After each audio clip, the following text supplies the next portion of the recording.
ओम अज्ञानतिमिरन्धस्य ज्ञानाञ्जनशलाकया चक्षुरुन्मीलितं येन तस्मै श्री गुरुवे नमः। हरे कृष्णा। ओके, स्टार्ट करेंगे भगवत गीता से। तो भगवत गीता हम पढ़ रहे थे चैप्टर फर्स्ट, श्लोक 32 to 35 किया हमने लास्ट टाइम। तो काफी क्वेश्चंस आए थे कल, हमने वो भी डिस्कस। अब हम 36 करेंगे आज। यस। तो 36 की मैं सबसे पहले संस्कृत पढ़ूंगा और फिर उसके बाद सब मेरे पीछे रिपीट कर सकते हैं, ठीक है ना, जैसे जैसे पढ़ना।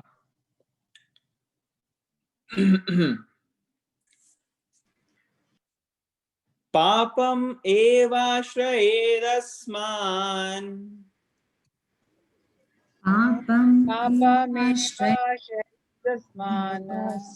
हत्वेतानाततायिना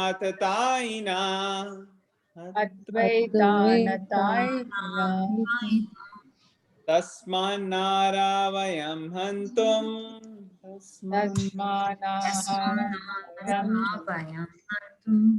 धार्तराष्ट्रान् सबान्धवान्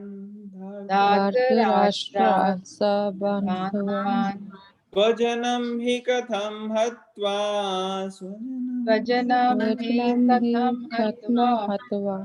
दुःखिना Shyam Madhava.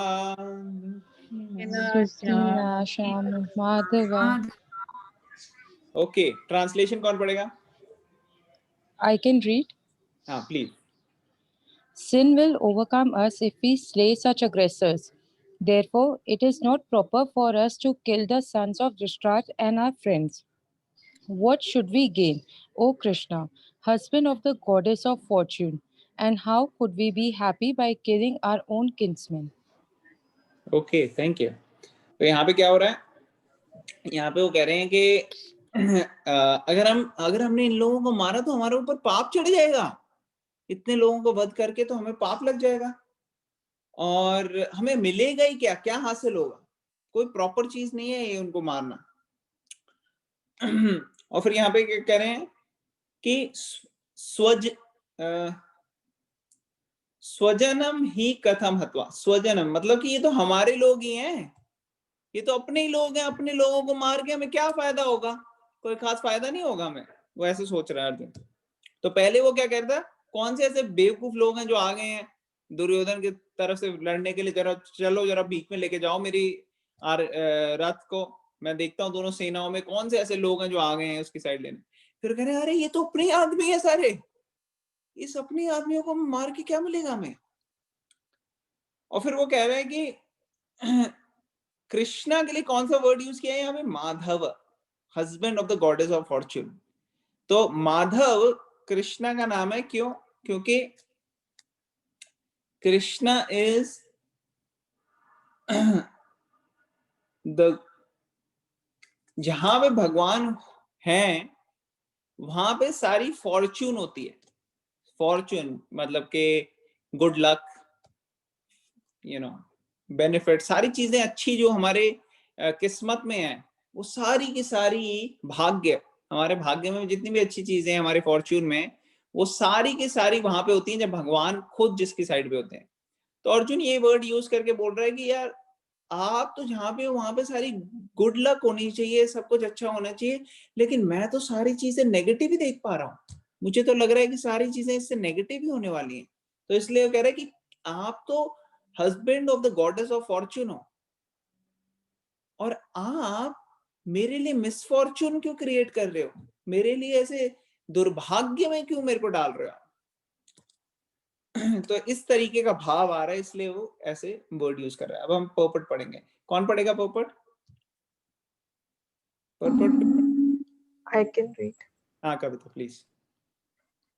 According to instructions, there are 6 kinds of aggressors. First, a poison giver. Second, one who sets fire to the house. Third, one who attacks with weapons. Fourth, one who plunders riches. Fifth, one who occupies another's land. And sixth, one who kidnaps a wife. Such aggressors are at once to be killed. and no sin is incurred by killing such aggressors. Such killing of the aggressors is quite befitting any ordinary man, but Arjuna was not an ordinary person. He was saintly by character, and therefore he wanted to deal with them in saintliness. This kind of saintliness, however, is not for a Kshatriya. Although a responsible man in the administration of a state is required to be saintly, he should not be cowardly. For example, Lord Rama was so saintly that people even now are anxious to live in the kingdom of Lord Rama, Rama Rajya. But Lord Rama never showed any cowardice. Ravana was an aggressor against Rama because Ravana kidnapped Rama's wife, Sita, but Lord Rama gave him sufficient lessons unparalleled in the history of the world. In Arjuna's case, however, one should consider the special type of aggressors, namely his own grandfather, own teacher, friends, sons, grandsons, etc. Because of them, Arjuna thought that he should not take the severe steps necessary against ordinary aggressors. Besides that, saintly persons are advised to forgive. Such injunctions for saintly persons are more important than any political emergency. Arjuna considered that rather than kill his own kinsmen for political reasons, it would be better to forgive them on grounds of religion and saintly behavior. He did not therefore consider such killing profitable simply for the matter of temporary bodily happiness. After all, kingdoms and pleasures derived therefrom are not permanent. So why should he risk his life and eternal salvation by killing his own kinsmen? Arjuna's addressing of Krishna as Madhava, or the husband of goddess of fortune, is also significant in this connection. He wanted to point out to Krishna that, as the husband of the goddess of fortune, he should not induce Arjuna to take up a matter which would ultimately bring about misfortune. Krishna, however, never brings misfortune to anyone, to say nothing of his devotees. Hare Krishna. Hare Krishna, thank you. तो कई बार लोग पूजा करते हैं लक्ष्मी जी की। क्यों पूजा करते हैं? क्योंकि उनके लक्ष्मी चाहिए होती है कि घर आए। लेकिन एक्चुअली लक्ष्मी जो है उनको नारायण से अलग अगर आप पूछते हो तो ये बहुत ही इंटेलिजेंट तरीका नहीं है, वैदिक तरीका ऐसा नहीं होता। उसमें लक्ष्मी नारायण साथ में होता है। जैसे सीता राम,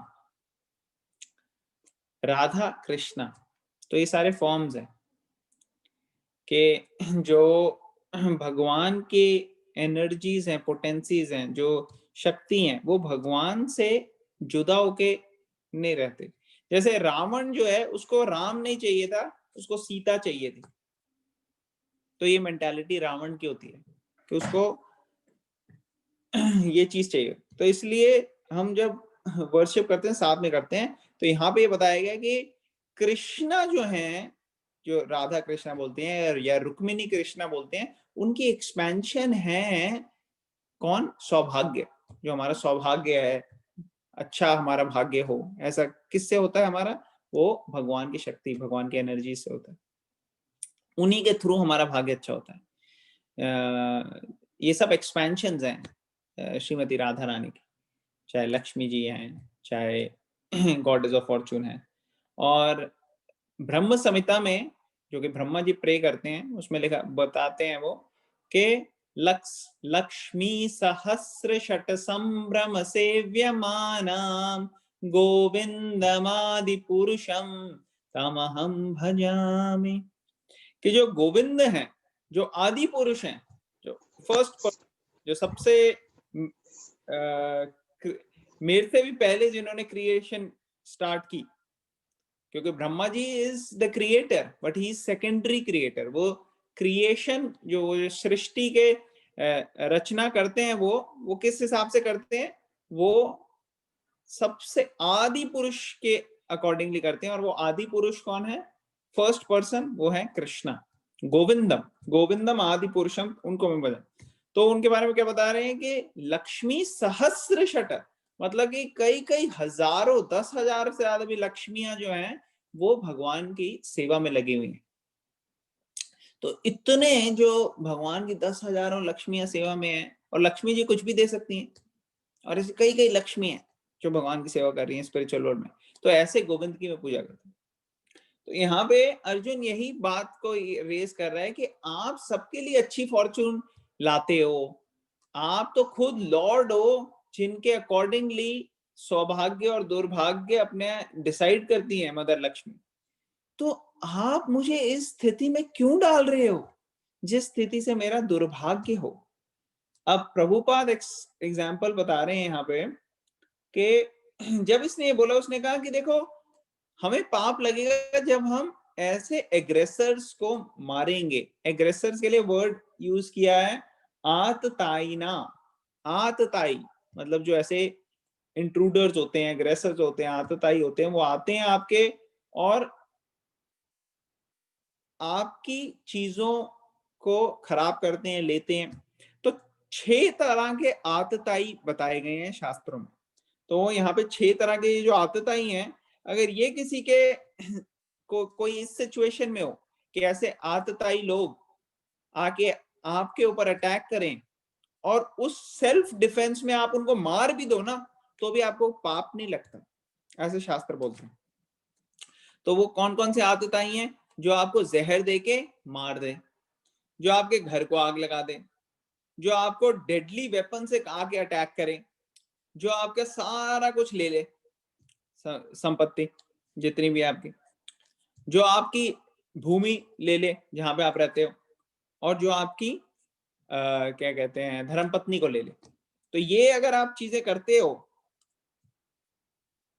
तो सेल्फ डिफेंस में कोई मार सकता है। तो पांडवों के साथ इनमें से कौन कौन सी चीजें हुई थी, कौन बताएगा? सबसे पहले पॉइजन। पॉइजन दिया था क्या किसी पांडव को किसी ने? यस यस, किसने दिया था किसको? भीमा को दिया था दुर्योधन को। करेक्ट, भीमा को दिया था दुर्योधन ने। दूसरा बोल रहे हैं कि आग लगा देना। आग लगाना हुआ था क्या पांडवों के साथ? लाश्कर घर। लाक्षागृह है। ओके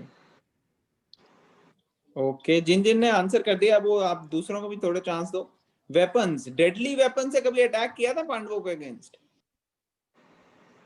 अभी टफ वन है, इसके लिए कोई भी आंसर कर सकता है। यस, कब हुआ था? पांडवों के ऊपर Once Agyatwas was almost over, they attacked their kingdom. Perfect perfect. तो जैसे अज्ञातवास खत्म हो गया तो वो दुर्योधन ने षड्यंत्र रचा, पूरी स्ट्रैटेजी। दो तरफ से उसने अटैक किया विराट को। एक तरफ से उसने किसी को भेज दिया एक छोटे से राज्य को, और दूसरी तरफ से जब वो पूरे इंगेज थे तो पूरी फोर्स लेके आ गया और अटैक करने के लिए, और अर्जुन ने सिंगल हैंडेडली हरा दिया। तो डेडली वेपन से अटैक किया। और प्लंडर्स रिचेस, कभी ऐसा हुआ था कि पांडवों के सब कुछ ले लिया? यस, कब हुआ? जब वो द्यूत क्रीड़ा में सब कुछ हार गए थे वो युधिष्ठिर। हो गया जब गैम्बलिंग मैच में सब कुछ हार गए, हरा दिया। फिर कभी ऐसा हुआ कि उनकी जमीन ले ली?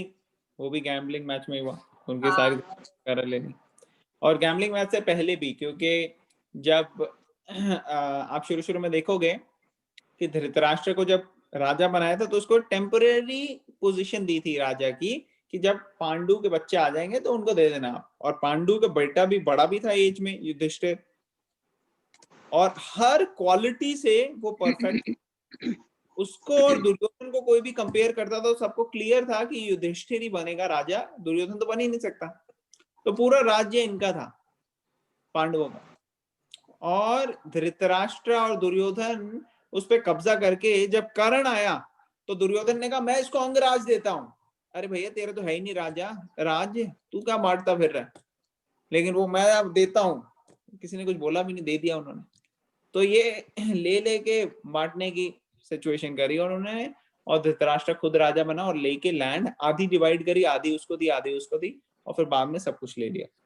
तो कई एग्जाम्पल।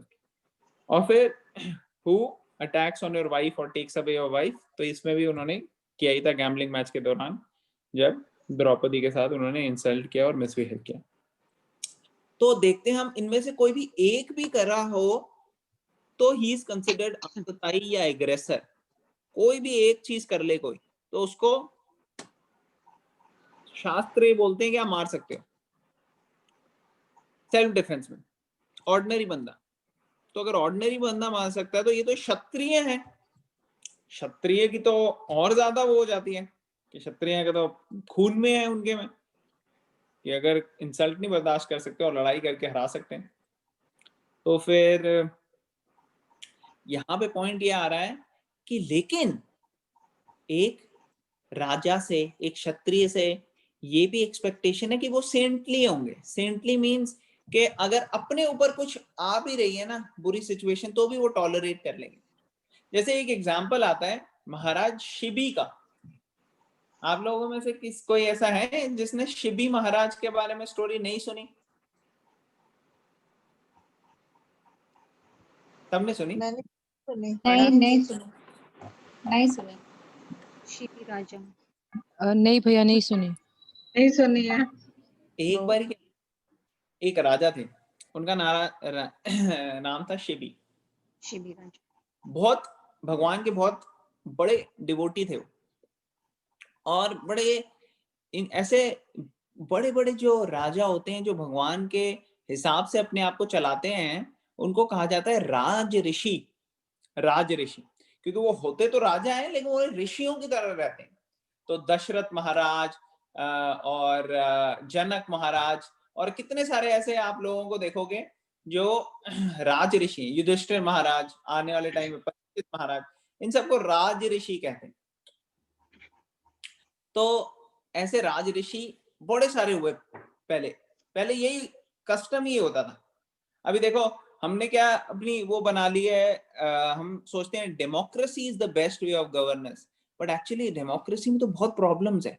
वो सब शॉर्ट टर्म के लिए, वोट लेने के लिए, कुछ दिनों के लिए वो काम करते हैं। लेकिन अगर एक राजा हो जो अपने आप को अपनी प्रजा का दास मान के सेवा करे, ऐसा राजा, इसकी ट्रेनिंग हो उसको बचपन से, तो ऐसा राजा जो एक बार बना दिया, उसको पता है कि मैंने करनी है सेवा, और इस भावना से उसको ट्रेनिंग मिली हो और ऐसे वो करे, तो वो राजा इज बेस्ट। तो पहले के ऐसे राजा होते थे, इसलिए सब चाहते हैं राम राज्य आ जाए। क्यों राम राज्य आ जाए? क्योंकि तब के टाइम में राम जी के राज्य में बड़े अच्छे से सबको ध्यान रखा जाता था। तो जो प्रजा होती थी वो इतनी खुश होती थी क्योंकि राजा जो है उसको अपने बेटे की तरह ट्रीट कर रहे हैं प्रजा को। तो जो प्रजा होती थी उसका मतलब ये नहीं था सिर्फ ह्यूमन बीइंग्स। प्रजा मीन्स आपके राज्य में जो भी पैदा होता है, जो भी जन्म लेता है, वो प्रजा है। तो मतलब सारे एनिमल, सब कुछ। तो एक बार क्या हुआ वहां पे महाराज शिबी, तो ऐसे राज्य में पता क्या होता है, जो आम जनता है वो इतनी खुश होती है अपने राजा से कि उनको टैक्स देना होता है ना, क्या देना आता है, तो बड़े खुश होते हैं वो। क्यों खुश होते हैं? अभी आज के टाइम में कोई टैक्स नहीं देना चाहता, सब टैक्स बचाना चाहते हैं। बड़ी बड़ी कंपनीज जो है वो इसी में पैसे लगा देती थी कि ऐसे टैक्स बचाया जाए।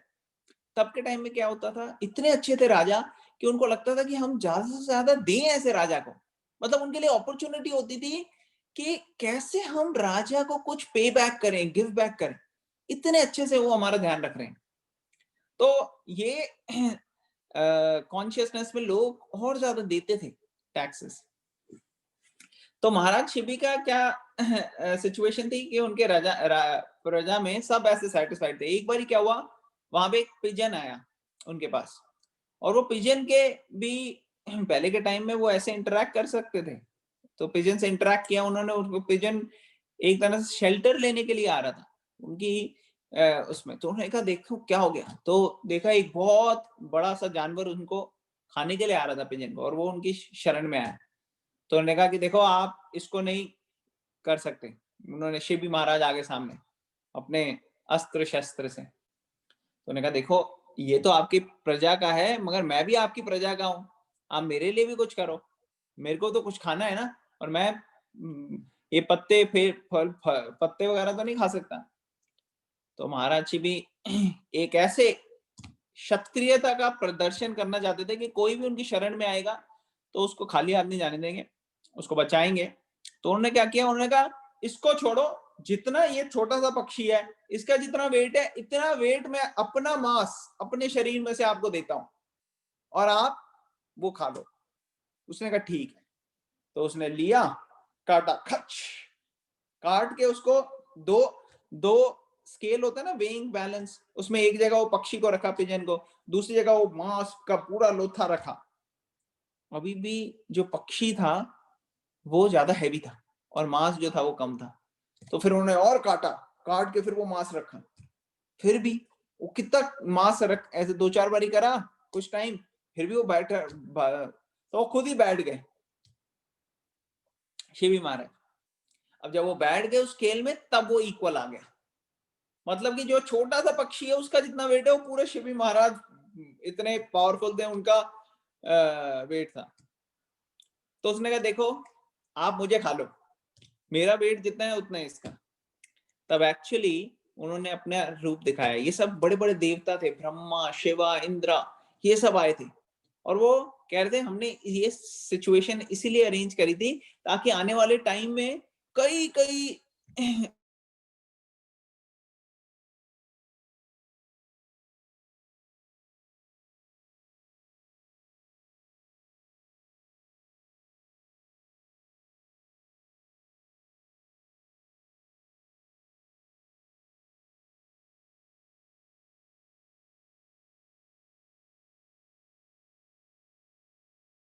रामायण का टाइम आता है, रामायण ये लेवल होता था इंटीग्रिटी का, सेवा का, ड्यूटी का, धर्म का, और पैशनेट होते थे वो लोग कि ये करना है हमें। तो जैसे होता ना, रघुकुल रीत चरा सदा चरी जाए, प्राण जाए पर वचन ना जाए। तो प्राण क्षत्रियों के लिए कोई बड़ी बात नहीं थी। तो इसीलिए इस वक्त भी युधिष्ठिर इसी मूड में था। क्या सोच रहा था युधिष्ठिर, कहना सॉरी, अर्जुन इसी मूड में था। क्या सोच रहा था वो सोच रहा था कि देखो ये लोग नहीं समझ रहे, मैं तो समझ रहा हूं ना, मुझे ऐसा नहीं करना चाहिए था। आवाज नहीं आ रही लोगों को? किस किस को आवाज नहीं आ Now रही? it's okay. In between, there was for a few seconds, it was not there. अच्छा, फ्यू सेकंड्स नहीं तो कुछ मिस हुआ आपका या समझ में आया? अतुल वहां से एक बार फिर बताओ, वो जो वेइंग स्केल में वो मेजर कर रहे थे, तो फिर क्या हुआ था ओके, जब दोबारा से बताओ। तो उन्होंने मास लिया, उन्होंने डाला, तो वेइंग मशीन जो थी वो बार बार दिखा रही थी कि पिजन का वेट ज्यादा है, तो वो खुद ही बैठ गए। तो जब वो खुद बैठ गए तो वेइंग मशीन बिल्कुल इक्वल आ गया कि हाँ भाई जितना पिजन का वेट है उतने इतने बड़े शिवी महाराज का भी वेट है। तो महाराज ने कहा कि आप मुझे खा लो उस जानवर को। तो एक्चुअली तब वो अपनी फॉर्म में आए, सब बड़े बड़े देवी देवता थे वहां पे, ब्रह्मा जी, शिव जी, इंद्रा, ये सब आए हुए थे। वो कहते हम तो आपकी परीक्षा लेने आए थे, कि पूरा का पूरा अरेंजमेंट था परीक्षा के लिए। तो उनकी पूरी बॉडी फिर से ठीक हो गई। उन्होंने कहा आने वाले टाइम में ये याद रखी जाएगी कई कई टाइम तक। तो रामायण में भी इनकी स्टोरी आती है और भी जगह आती है शिव महाराज की स्टोरी कई जगह। तो पॉइंट यहाँ पे क्या है कि अर्जुन भी ये समझ रहा था कि देखो हमें सेंटली वे में बिहेव करना है। तो एक तरफ है सेंटली वे में बिहेव करना, एक तरफ है जस्टिस देना। आतताई और एग्रेसर्स आ गए हैं, उनको सही सबक सिखाना, क्योंकि क्षत्रिय की ड्यूटी है जस्टिस करना। अगर क्षत्रिय अपनी ड्यूटी नहीं करेगा तो ये बहुत ही रॉन्ग एग्जाम्पल सेट होता है। तो उसको समझ में नहीं आ रहा था, पूरे डिलेमा में था कि क्या करूं क्या ना करूं। Does it make sense?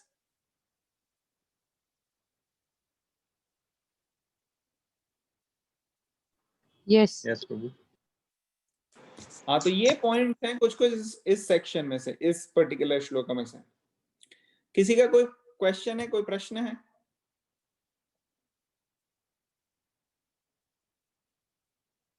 कोई पॉइंट्स, कोई क्वेश्चंस, कमेंट्स?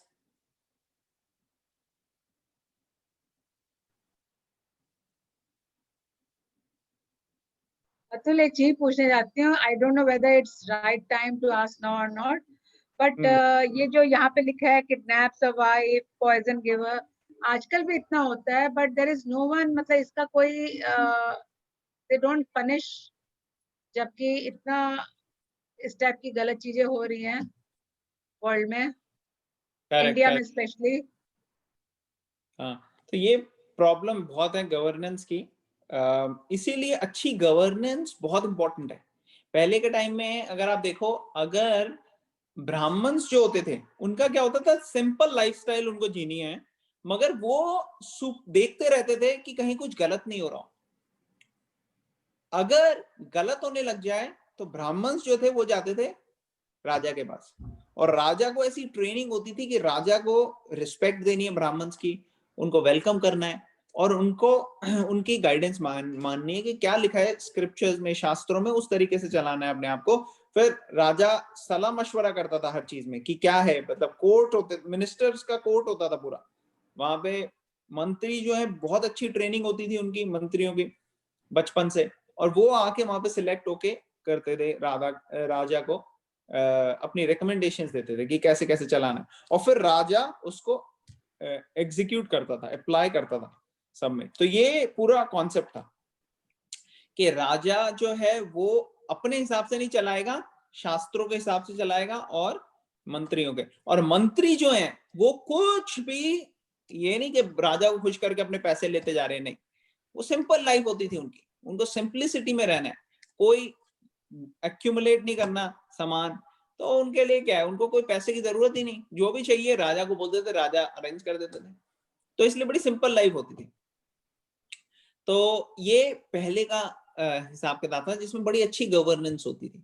कई बार राजा खुद जो है ना आम जनता के कपड़े पहन लेते थे और अपना मेकअप वेकअप करके चले आते थे, जैसे राम जी का सुनते हैं एग्जाम्पल आता है कि कैसे वो एक नॉर्मल बंदा की तरह जाते थे, जाके देखते थे, स्टडी करते थे लोग खुश हैं कि नहीं है, क्योंकि लोग कई बारी बताएंगे नहीं मुझे, तो ऐसे खुद ही जा जाके करते थे।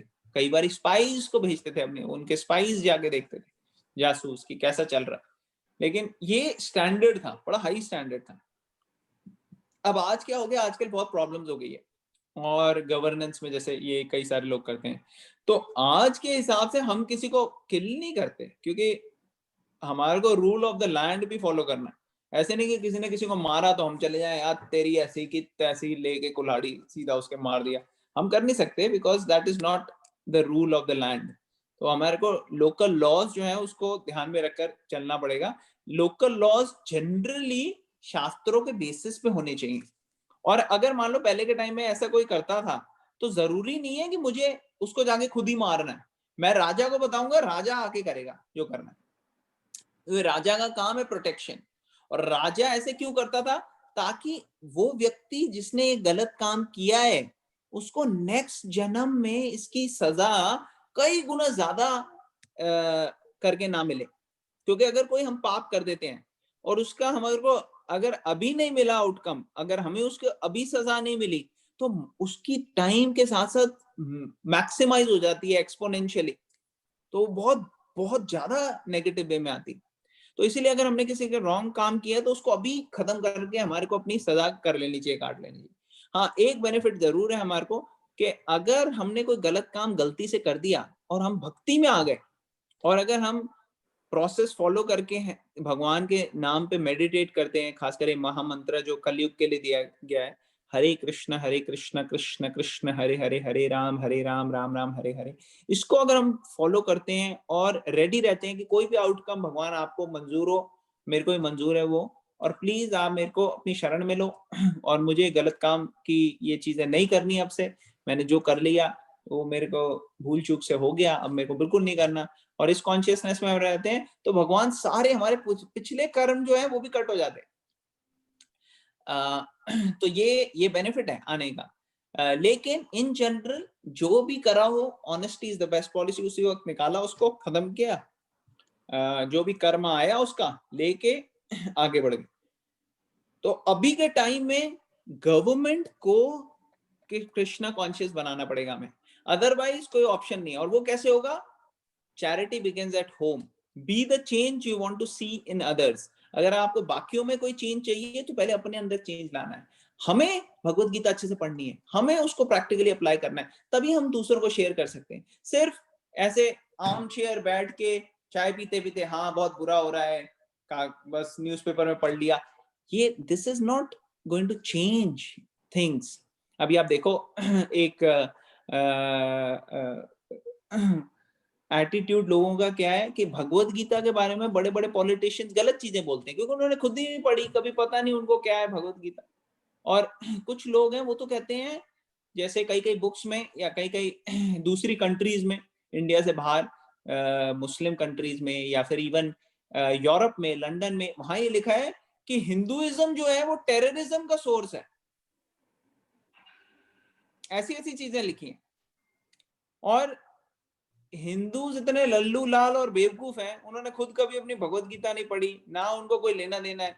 वो तो जस्ट जाते हैं, कंफर्टेबल लाइफ चाहिए उनको, उनको चाहिए थोड़ा सक्सेसफुल मिल जाए हमारे को करियर वगैरह में, पैसे मिल जाए और बस उसी में हमारा हो जाता है।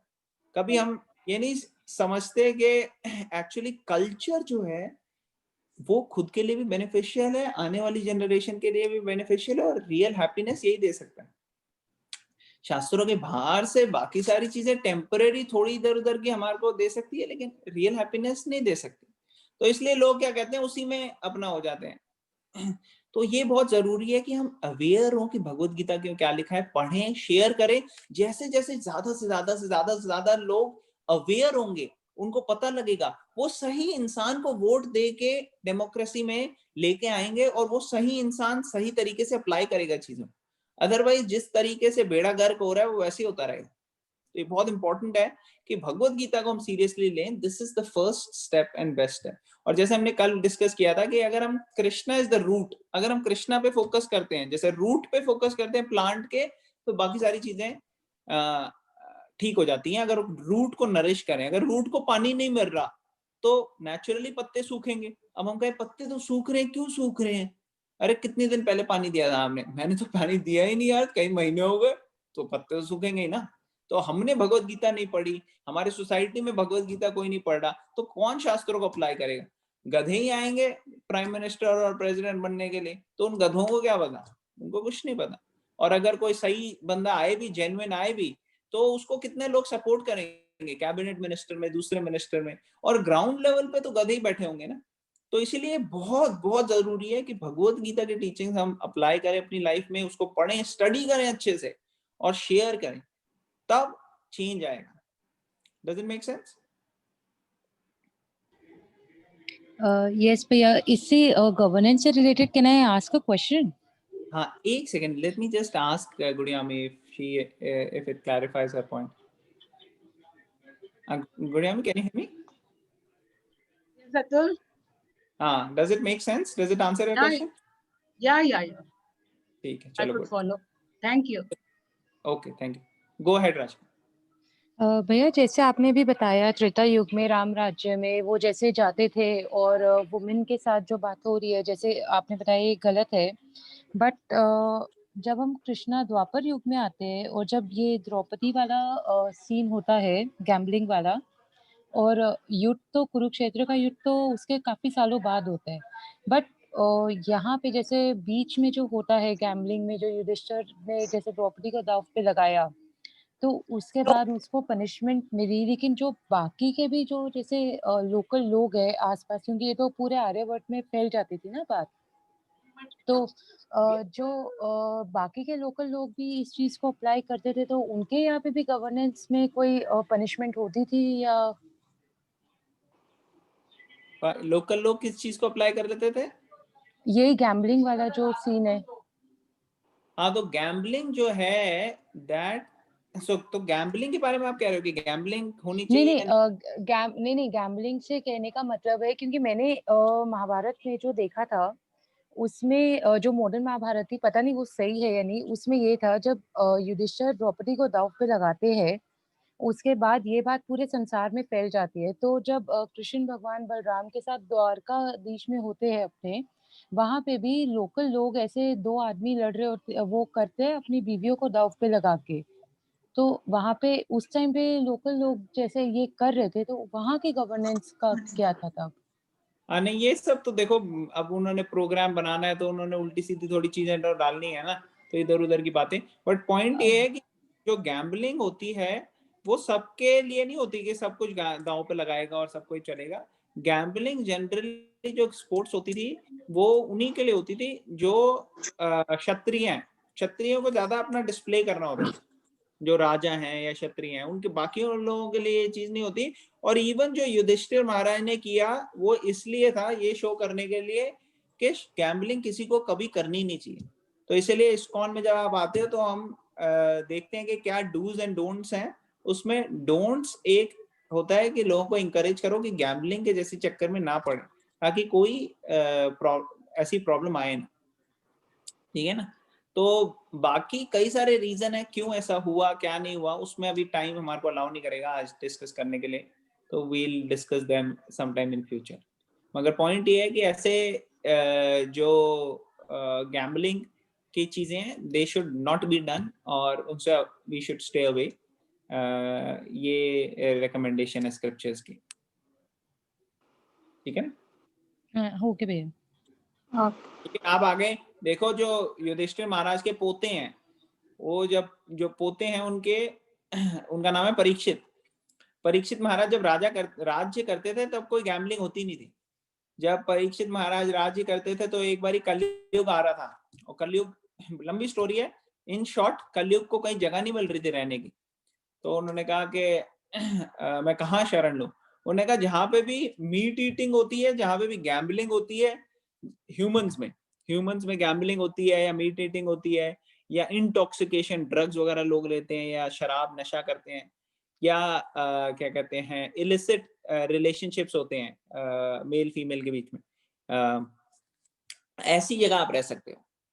तो कलयुग बड़ा परेशान हो गया। उसने कहा कि क्यों परेशान क्यों? कहते हैं आपके राज्य में तो ये तो एक तरह राम राज्य की तरह है, यहाँ पे तो ये गलत चीजें होती ही नहीं कहीं, इसका मतलब मैं रह ही नहीं सकता, फिर मेरे को भी आप अपने शरण में रखो, मैं भी आया हूँ। तो फिर तो इससे पता चलता है हमारे को कि ये सब चीजें नहीं होती थी परीक्षित महाराज के टाइम में, और यही शास्त्र बताते हैं। Does it make sense? और आज तो उल्टा हो गया, आजकल तो ये सारी चीजें ही होती हैं हर जगह। यस भैया, आजकल तो ये सब चीजें होती है तभी लोग कूल मानते हैं। हाँ एग्जैक्टली। तो इसलिए हमारे को ऐसे जो लोग कूल के चक्कर में होते हैं ना, एक तरह से सिगरेट पी रहे हैं और एक तरह से कह रहे हैं कूल, उनके फेफड़े पूरे जल रहे हैं लेकिन वो कह रहे हैं कूल। यस बेवकूफों के चक्कर में हमारे को आना नहीं चाहिए। We have better teachers than them to look up to. भैया, परीक्षित युधिष्ठिर के मतलब सन होते हैं या ग्रैंडसन? वो अभिमन्यु के Grandson, अच्छा हाँ, अभिमन्यु के सन, ठीक है। बेटे थे। ओके। ओके, तो because of lack of time I think we'll end it here. किसी को कोई प्रेसिंग लास्ट पॉइंट्स बोलने हैं तो they can share, otherwise we'll end. और मैंने कल की वीडियो अपलोड कर दी थी, अगर किसी की मिस हो गई हो कल का सेशन तो दे कैन वॉच। कल भी अच्छे क्वेश्चन पूछे थे सबने। Very very grateful to all of you. आप लोग इंटरैक्टिव सेशन रखते हो, क्वेश्चंस पूछ रहे हो, उससे और ज्यादा क्लियर होता है सबको, दोनों तरफ को, दोनों साइड्स को, और हमें पता लगता है कि कैसा चल रहा है, and it makes things very interesting. So thank you for doing that. But कुछ ऐसे क्वेश्चंस हैं जो हमें धीरे धीरे भगवत गीता के सेशंस में क्लियर हो जाएंगे। अभी तो हमने आधा ही चैप्टर किया है, और भगवत गीता में 18 चैप्टर्स, तो 18 चैप्टर्स में बहुत सारी चीजें आपके क्लियर होंगी। तो just patiently keep watching, keep reading, keep learning, ठीक है? ओके। हरे ओके, कृष्णा। इसके लिए प्लीज रेडी रहिएगा सब। हरे कृष्णा। Thank you. कृष्णा हरे कृष्णा। जय हरे कृष्णा। जय हरे कृष्णा। हरे कृष्ण।